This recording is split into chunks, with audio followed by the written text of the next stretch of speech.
Pendant près de 150 ans, lorsque les humains ont regardé Jupiter, ils ont vu un vortex déchaîné plus grand que la Terre elle-même tourbillonnant avec des couches de vent et de gaz.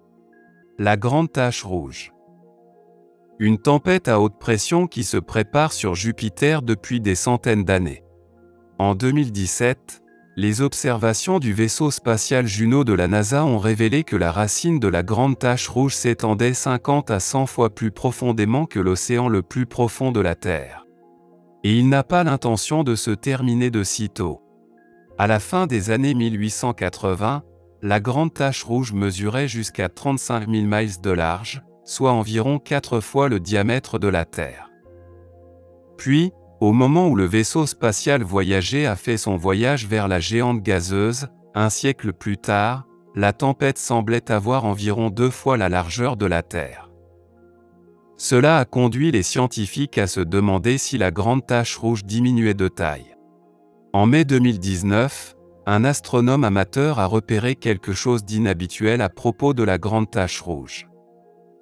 Une forme en forme de lame semblait s'écailler du vortex, ce qui a conduit certains à croire qu'il se désintégrerait bientôt dans l'oubli. Mais maintenant, une équipe de scientifiques a découvert que non seulement la tempête persiste, mais que ses vents s'accélèrent. Qu'est-ce qui alimente la grande tache rouge? Et comment maintient-il son énergie? La sonde Juno de la NASA continue d'étudier la planète géante et de cartographier sa structure intérieure tout en prenant de superbes photos du monde. Il peut nous fournir peut-être les meilleures vues de la tempête lorsqu'il est parfaitement aligné. La surveillance se poursuivra également par le télescope spatial Hubble et le télescope spatial James Webb, qui ont déjà pris un superbe portrait de Jupiter il y a quelques mois. L'un des avantages du télescope James Webb, et des télescopes spatiaux en général, est qu'ils peuvent observer dans la partie infrarouge du spectre. En raison des interférences de l'atmosphère terrestre, nos télescopes au sol ne peuvent pas réaliser cet exploit. Par conséquent, ces photos de Jupiter sont littéralement prises sous un nouveau jour. Vous pouvez voir des aurores, ou de magnifiques spectacles de lumière qui apparaissent dans le ciel, dans l'atmosphère de Jupiter. Il y a des tempêtes qui crépitent, des vents violents et des hauteurs et des baisses de température inimaginables. 2 missions à venir, Jupiter Icy Moons Explorer, JUICE, de l'ESA et Europa Clipper de la NASA orbiteront autour de Jupiter tout en obtenant des vues sans précédent des lunes intrigantes de Jupiter. Il peut, dans le processus, obtenir plus que quelques bons aperçus de la grande tache rouge. La plus grande planète du système solaire, Jupiter a une attraction gravitationnelle exceptionnelle, qui aide à protéger la Terre d'incidents similaires, mais cette même force gravitationnelle peut également provoquer des accidents. Un astronome amateur a surpris Jupiter en difficulté lorsqu'un gros objet a percuté la géante gazeuse, créant un petit pouf dans l'atmosphère de la planète. Oui, des accidents arrivent, même dans l'espace.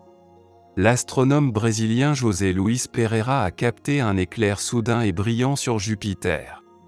Un astronome amateur a surpris Jupiter en difficulté lorsqu'un gros objet a percuté la géante gazeuse, créant un petit pouf dans l'atmosphère de la planète. Mais ne vous inquiétez pas, Jupiter a en fait vu pire. La plus grande planète du système solaire attire souvent ce genre de bagarre en raison de son attraction gravitationnelle exceptionnelle, qui aide à protéger la Terre d'incidents similaires. Un astronome brésilien José Luis Pereira a capté un éclair soudain et brillant sur Jupiter. La brève séquence montre un objet s'écraser directement sur la planète, laissant un petit impact derrière lui. Les astronomes planétaires ne savent pas exactement si l'objet est un astéroïde ou une comète. Nous savons que cela n'a pas pu être trop grand, des images de Jupiter puisque l'impact ne révèle pas de cicatrices d'impact. Bien que le flash d'impact ait semblé énorme, ce n'est pas un indicateur de l'ampleur de l'événement d'impact lui-même. Dit Paul Byrne. L'objet aurait pu avoir une taille de quelques dizaines à peut-être quelques centaines de mètres. Donc, Ce petit objet a probablement explosé dans la haute atmosphère de Jupiter car il manquait de taille et de vitesse suffisante pour vraiment percer et laisser une cicatrice. En raison de sa taille gigantesque et de son orbite, qui la rapproche de la ceinture d'astéroïdes, Jupiter est souvent touché par ces objets.